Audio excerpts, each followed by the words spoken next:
ہرقل شاہ روم نے قریش کے قافلے میں ایک آدمی بلانے کو بھیجا، اور اس وقت یہ لوگ تجارت کے لیے ملک شام گئے ہوئے تھے، اور یہ وہ زمانہ تھا جب رسول اللہ صلی اللہ علیہ وسلم نے قریش اور ابو سفیان سے ایک وقتی عہد کیا ہوا تھا۔ جب ابو سفیان اور دوسرے لوگ ہرقل کے پاس ایلیا پہنچے جہاں ہرقل نے دربار طلب کیا تھا، اس کے گرد روم کے بڑے بڑے لوگ، علماء، وزراء و امراء بیٹھے ہوئے تھے۔ ہرقل نے ان کو اور اپنے ترجمان کو بلوایا، پھر ان سے پوچھا کہ تم میں سے کون شخص مدعی رسالت کا زیادہ قریبی عزیز ہے؟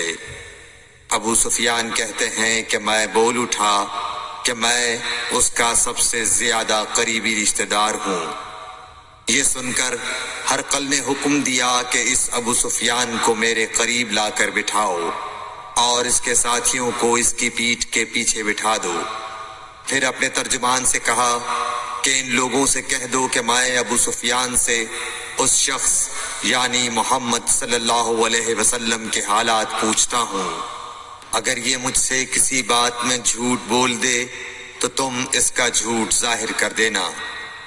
ابو سفیان کا قول ہے کہ خدا کی قسم اگر مجھے یہ غیرت نہ آتی کہ یہ لوگ مجھ کو جھٹلائیں گے تو میں آپ صلی اللہ علیہ وسلم کی نسبت ضرور غلط گوئی سے کام لیتا۔ خیر، پہلی بات جو ہرقل نے مجھ سے پوچھی وہ یہ کہ اس شخص کا خاندان تم لوگوں میں کیسا ہے؟ میں نے کہا وہ تو بڑے اونچے عالی نسب والے ہیں۔ کہنے لگا اس سے پہلے بھی کسی نے تم لوگوں میں ایسی بات کہی تھی؟ میں نے کہا نہیں۔ کہنے لگا اچھا اس کے بڑوں میں کوئی بادشاہ ہوا ہے؟ میں نے کہا نہیں۔ پھر اس نے کہا بڑے لوگوں نے اس کی پیروی اختیار کی ہے یا کمزوروں نے؟ میں نے کہا نہیں، کمزوروں نے۔ پھر کہنے لگا اس کے تابعدار روز بڑھتے جاتے ہیں یا کوئی ساتھی پھر بھی جاتا ہے؟ میں نے کہا نہیں۔ کہنے لگا کیا اپنے اس دعوی نبوت سے پہلے کبھی کسی بھی موقع پر اس نے جھوٹ بولا ہے؟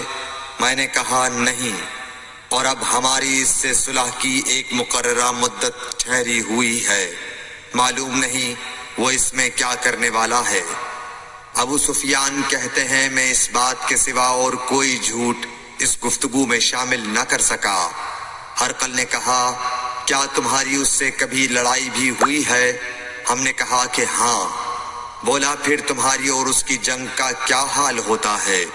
میں نے کہا لڑائی ڈول کی طرح ہے، کبھی وہ ہم سے میدان جنگ جیت لیتے ہیں اور کبھی ہم ان سے جیت لیتے ہیں۔ ہرقل نے پوچھا وہ تمہیں کس بات کا حکم دیتا ہے؟ میں نے کہا وہ کہتا ہے کہ صرف ایک اللہ ہی کی عبادت کرو، اس کا کسی کو شریک نہ بناؤ، اور اپنے باپ دادا کی شرک کی باتیں چھوڑ دو، اور ہمیں نماز پڑھنے، سچ بولنے، پرہیزگاری اور صلہ رحمی کا حکم دیتا ہے۔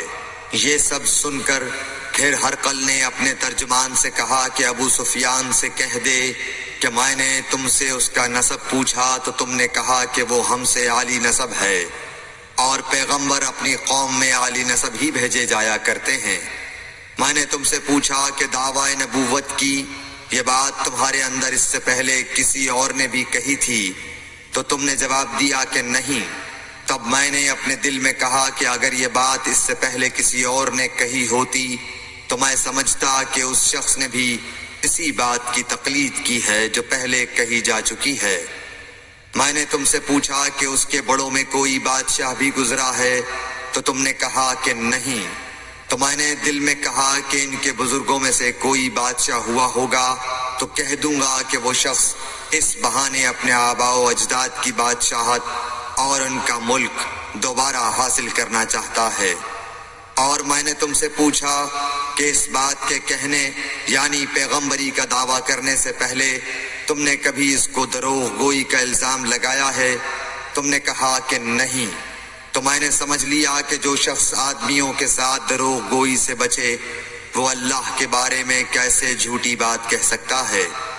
اور میں نے تم سے پوچھا کہ بڑے لوگ اس کے پیرو ہوتے ہیں یا کمزور آدمی؟ تم نے کہا کمزوروں نے اس کی اتباع کی ہے۔ تو دراصل یہی لوگ پیغمبروں کے متبعین ہوتے ہیں۔ اور میں نے تم سے پوچھا کہ اس کے ساتھی بڑھ رہے ہیں یا کم ہو رہے ہیں؟ تم نے کہا کہ وہ بڑھ رہے ہیں، اور ایمان کی کیفیت یہی ہوتی ہے حتیٰ کہ وہ کامل ہو جاتا ہے۔ اور میں نے تم سے پوچھا کہ آیا کوئی شخص اس کے دین سے ناخوش ہو کر مرتد بھی ہو جاتا ہے؟ تم نے کہا نہیں۔ تو ایمان کی خاصیت بھی یہی ہے، جن کے دلوں میں اس کی مسرت رچ بس جائے وہ اس سے لوٹا نہیں کرتے۔ اور میں نے تم سے پوچھا کہ آیا وہ کبھی عہد شکنی کرتے ہیں؟ تم نے کہا نہیں۔ پیغمبروں کا یہی حال ہوتا ہے، وہ عہد کی خلاف ورزی نہیں کرتے۔ اور میں نے تم سے کہا کہ وہ تم سے کس چیز کے لیے کہتے ہیں؟ تم نے کہا کہ وہ ہمیں حکم دیتے ہیں کہ اللہ کی عبادت کرو، اس کے ساتھ کسی کو شریک نہ ٹھہراؤ، اور تمہیں بتوں کی پرستش سے روکتے ہیں، سچ بولنے اور پرہیزگاری کا حکم دیتے ہیں۔ لہٰذا اگر یہ باتیں جو تم کہہ رہے ہو سچ ہیں تو ان قریب وہ اس جگہ کا مالک ہو جائے گا کہ جہاں میرے یہ دونوں پاؤں ہیں۔ مجھے معلوم تھا کہ وہ پیغمبر آنے والا ہے، مگر مجھے یہ معلوم نہیں تھا کہ وہ تمہارے اندر ہوگا۔ اگر میں جانتا کہ اس تک پہنچ سکوں گا تو اس سے ملنے کے لیے ہر تکلیف گوارا کرتا۔ اگر میں اس کے پاس ہوتا تو اس کے پاؤں دھوتا۔ ہرقل نے رسول اللہ صلی اللہ علیہ وسلم کا وہ خط منگایا جو آپ نے وحیہ کلبی رضی اللہ تعالیٰ عنہ کے ذریعے حاکم بصرہ کے پاس بھیجا تھا، اور اس نے وہ ہرقل کے پاس بھیج دیا تھا۔ پھر اس کو پڑھا تو اس میں لکھا تھا، اللہ کے نام کے ساتھ جو نہایت مہربان اور رحم والا ہے۔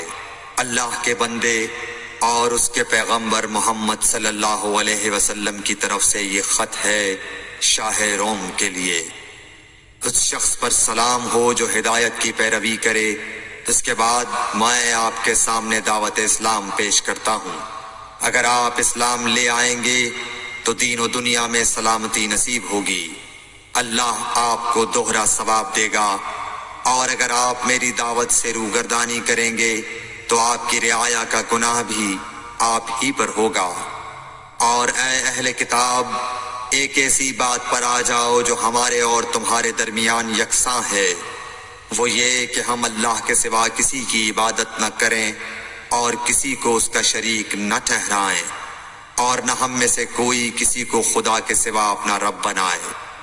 پھر اگر وہ اہل کتاب اس کتاب سے منہ پھیر لیں تو مسلمانوں، تم ان سے کہہ دو کہ تم مانو یا نہ مانو، ہم ایک خدا کے اطاعت گزار ہیں۔ ابو سفیان کہتے ہیں، جب ہرقل نے جو کچھ کہنا تھا کہہ دیا اور خط پڑھ کر فارغ ہوا تو اس کے ارد گرد بہت شور و غوغا ہوا، بہت سی آوازیں اٹھیں اور ہمیں باہر نکال دیا گیا۔ تب میں نے اپنے ساتھیوں سے کہا کہ ابو کبشہ کے بیٹے حضرت صلی اللہ علیہ وسلم کا معاملہ تو بہت بڑھ گیا۔ دیکھو تو اس سے بنی اصفر روم کا بادشاہ بھی ڈرتا ہے۔ مجھے اس وقت سے اس بات کا یقین ہو گیا کہ حضور صلی اللہ علیہ وسلم ان قریب غالب ہو کر رہیں گے، حتیٰ کہ اللہ نے مجھے مسلمان کر دیا۔ راوی کا بیان ہے کہ ابن ناطور ایلیا کا حاکم ہرقل کا مصاحب اور شام کے نصارہ کا لاٹ پادری بیان کرتا تھا کہ ہرقل جب ایلیا آیا ایک دن صبح کو پریشان اٹھا تو اس کے درباریوں نے دریافت کیا کہ آج ہم آپ کی حالت بدلی ہوئی پاتے ہیں، کیا وجہ ہے؟